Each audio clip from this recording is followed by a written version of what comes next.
ತಮಿಳುನಾಡಿನ ಸಿಎಂ ವಿಜಯ್ ಇಲ್ಲಿಗೆ ಬರೋದು ಬೇಡ. ಬೆಂಗಳೂರಿನಲ್ಲಿ ಡಿಕೆ ಶಿವಕುಮಾರ್ ಹೇಳಿಕೆಯನ್ನು ಕೊಟ್ಟಿದ್ದಾರೆ. ಆಗಸ್ಟ್ 3ರಂದು ವಿಜಯ್ ಬರೋದು ಬೇಡ ಅಂತ ಮನವಿ ಮಾಡ್ತೀನಿ. ಯಾಕಂದರೆ ಸಹಜವಾಗಿ ಆ ಪ್ರತಿಭಟನೆ ಕಾವನ್ನು ಅವರು ಎದುರಿಸಬೇಕಾಗುತ್ತೆ, ಮುಜುಗರ ಆಗಿಬಿಡುತ್ತೆ. ಹೊಸ ಮುಖ್ಯಮಂತ್ರಿ ಈ ಕಾವೇರಿ ಕಿಚ್ಚನ್ ಟೈಮಲ್ಲಿ ಕರ್ನಾಟಕಕ್ಕೆ ಬಂದರೆ ಸುಮ್ಮನೆ ಇರ್ತಾರೆ ಕನ್ನಡಿಗರು, ಕನ್ನಡಪರ ಹೋರಾಟಗಾರರು ಸುಮ್ಮನೆ ಇರ್ತಾರ? ಆಮೇಲೆ ಅವರು ಕಪ್ಪು ಬಾವುಟ ತೋರಿಸ್ಬೋದು, ಅವ್ರ ಕಾರ್ ತಡೆ ಮಾಡ್ಬೋದು, ಸೆಕ್ಯೂರಿಟಿ ಇರುತ್ತೆ, ಆದರೂ ಕೂಡ ಪ್ರತಿಭಟನೆ ಮಾಡೇ ಮಾಡ್ತಾರೆ. ಈಗ ಎಲ್ಲ ಕಡೆ ಪ್ರತಿಭಟನೆ ನಡೀತಾ ಇದೆ. ಈ ವೇಳೆ ಭೇಟಿ ಮಾಡಿ ಚರ್ಚೆ ಮಾಡೋದು ಉತ್ತಮವಾದಂಥ ಬೆಳವಣಿಗೆ ಅಲ್ಲ. ಇಂಥ ಸಂದರ್ಭದಲ್ಲಿ ಬಂದರೆ ತೊಂದರೆ ಆಗಬಹುದು.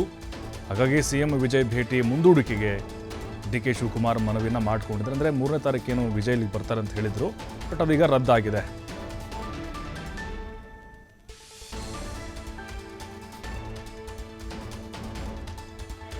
ನಾನು ನಮ್ಮ ತಮಿಳುನಾಡು ಚೀಫ್ ಮಿನಿಸ್ಟರ್ಗೆ ಒಂದು ರಿಕ್ವೆಸ್ಟ್ ಮಾಡ್ತಾ ಇದ್ದೀನಿ, ಸ್ವಲ್ಪ ಡೆಫರ್ ಮಾಡೋಣ ನಮ್ಮ ರಿಕ್ವೆಸ್ಟ್ನ, ಇದನ್ನ ತಮ್ಮ ವಿಸಿಟ್ನ. ಸ್ವಲ್ಪ ಇಲ್ಲಿ ನಿಮ್ಮ ನೀರಿನ ಸೌಹಾರ್ದತೆ, ಸ್ವಲ್ಪ ವರ್ಣ ಕೂಡ ನಮ್ಮ ಕಡೆ ಸ್ವಲ್ಪ ತೋರಿಸ್ತಾ ಇದ್ದಾನೆ, ನಮ್ಮ ಕಡೆ ವಿಶ್ವಾಸ ವ್ಯಕ್ತಪಡಿಸ್ತಾ ಇದ್ದಾರೆ. ನೀರು ಕೂಡ ಬರ್ತಾ ಇದೆ. ಒಳ್ಳೆ ವಾತಾವರಣದಲ್ಲಿ ಒಂದು ಮೀಟಿಂಗ್ ಮಾಡೋಣ ಅಂತೇಳಿ ನಾನು ರಿಕ್ವೆಸ್ಟ್ ಮಾಡ್ಕೊಳ್ಳಿಕ್ಕೆ ಈಗಾಗಲೇ ನನ್ನ ಕೊಲೀಗ್ಸ್ ಹತ್ರ ಎಲ್ಲ ನಾನು ಮಾತಾಡ್ತೀನಿ. ಸೊ ಇನ್ನೊಂದು ಡೇಟ್ನ ಫಿಕ್ಸ್ ಮಾಡಿಕೊಂಡು 3ನೇ ತಾರೀಕು ಬೇಡ ಈ ವಾತಾವರಣದಲ್ಲಿ ಅಂತೇಳಿ. ಯಾಕೆಂದರೆ ಯಾರು ಹೊರಗಡೆ ಒಬ್ಬ ಅತಿಥಿ ಬರ್ಬೇಕಾದ್ರೆ ನಾವು ಭಾಳ ಸೌಹಾರ್ದತೆಯಿಂದ ನಾವು ಎಲ್ಲ ರಾಜ್ಯದ ಜನತೆ ಬೆಂಗಳೂರನ್ನ ಆಕರ್ಷಣೆ ಮಾಡ್ತಾ ಇದೆ. ನಾವು ಯಾರ ಮನಸ್ಸಿಗೂ ನೋಯಿಸಬಾರ್ದು. ನಾವು ಶಾಂತಿ ಪ್ರಿಯರು.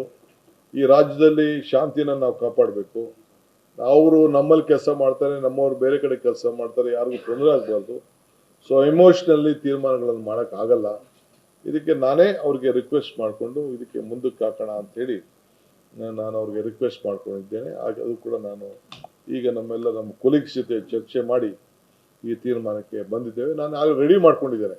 ನಾಳಿದ್ದು ಬರೋಕ್ಕೆ ಏನೇನು ಬೇಕೋ, ಅವ್ರಿಗೆ ಯಾವ ರೀತಿ ಸಿದ್ಧತೆ ಮಾಡ್ಕೊಳ್ಬೇಕು, ಯಾವ ರೀತಿ ಗೌರವದಿಂದ ಅವ್ರ ಜೊತೆ ಅವ್ರ ವಿಚಾರಗಳನ್ನ ಹಂಚ್ಕೊಳ್ಬೇಕು ಅಂತೇಳಿ ನಮ್ಮ ಲೀಗಲ್ ಟೀಮು ಮತ್ತು ಅಫಿಷಿಯಲ್ ಟೀಮ್ ಎಲ್ಲ ನಮ್ದು ಏನು ವಿಚಾರ ಇದೆ, ಅವ್ರದ್ದು ಏನೇನು ಬೇಡಿಕೆ ಇನ್ನು ನನಗೆ ಅವ್ರು ಕಳಿಸ್ಕೊಟ್ಟಿಲ್ಲ.